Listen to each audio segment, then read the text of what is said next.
কেমন আছো বন্ধুরা? আশা করি ভালো আছো। আমার বায়োকোয়ারিস চ্যানেলে তোমাদের সবাইকে স্বাগত। এই চ্যানেলে আমি তোমাদের সাথে শেয়ার করব আমাদের দৈনন্দিন জীবনে ঘটে যাওয়া অনেক ঘটনা, প্রতিনিয়তই ঘটে থাকে এরকম অনেক ঘটনার বিজ্ঞানসম্মত কারণ, যেগুলো আমরা অনেকেই জানি অথবা অনেকেই জানি না, সেগুলো আমি তোমাদের সঙ্গে এই ভিডিওর মাধ্যমে, এই চ্যানেলের মাধ্যমে শেয়ার করব। আজকের টপিক, প্রতিদিন মা বোনেদের সঙ্গে, মহিলাদের সঙ্গে রান্নাঘরে ঘটে যাওয়া একটা সাধারণ ঘটনা। হ্যাঁ, ঠিকই ধরেছ। পেঁয়াজ কাটলে কিছুক্ষণের মধ্যেই আমরা দেখি চোখ জ্বালা করে, আমাদের চোখ দিয়ে জল পড়তে থাকে। অর্থাৎ পেঁয়াজ কাটলে চোখ জ্বালা করে কেন, তার কারণ আজকে অনুসন্ধান করার চেষ্টা করব। পেঁয়াজ আমরা যখন কাটি তখন পেঁয়াজের রসে থাকা একটা জৈব যৌগ, যেটার নাম হলো প্রোপ্যানেথিয়াল সালফক্সাইড। এটা একটা অর্গানো সালফার কম্পাউন্ড, অর্থাৎ সালফার ঘটিত জৈব যৌগ। এই জৈব যৌগ পেঁয়াজের রসের মাধ্যমে বেরিয়ে আসে।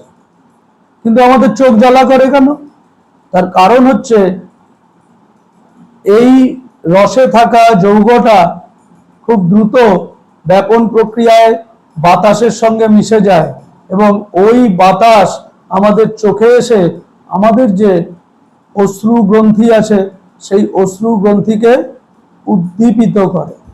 ফলে এই রসে থাকা রসের প্রভাবে আমাদের চোখে একটা অ্যাসিডিক ফিলিংস হয় বা রিয়াকশন হয়, যেটার কারণে আমাদের চোখ দিয়ে জল পড়ে।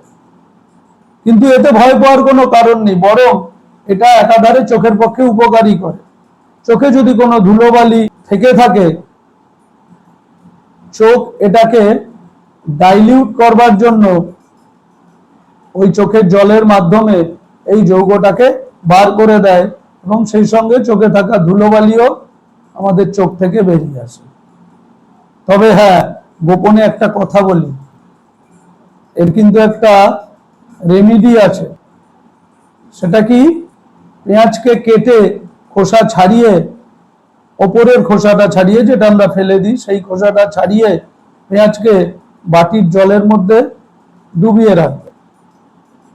2-1 মিনিট ডুবিয়ে রাখার পর ওই জলে পেঁয়াজের রসটাকে ধুয়ে নিয়ে পেঁয়াজ কাটবে, দেখবে চোখ দিয়ে আর জল বেরোচ্ছে না। কারণটা অতি সহজ, পেঁয়াজের জলে ওটা ডাইলিউটেড হয়ে জলের সঙ্গে মিশে যায়, সেই কারণে আমরা এর থেকে রক্ষা পাই।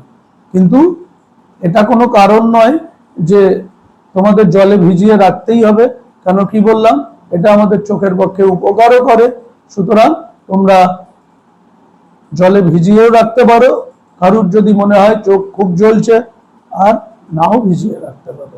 আমি দেবাশিস, বায়োকোয়ারিস চ্যানেলে এরকম অসংখ্য ভিডিও তোমরা নিত্য নতুন যদি পেতে চাও, তাহলে চ্যানেলটাকে সাবস্ক্রাইব করে আমার পাশে থাকো। আর যদি ভালো লাগে তাহলে অবশ্যই শেয়ার করে বন্ধুদের কাছে পৌঁছে দাও। আজকে এইটুকুই, পরের দিন আবার দেখা হবে এইরকম একটা মজাদার কোনো টপিক নিয়ে।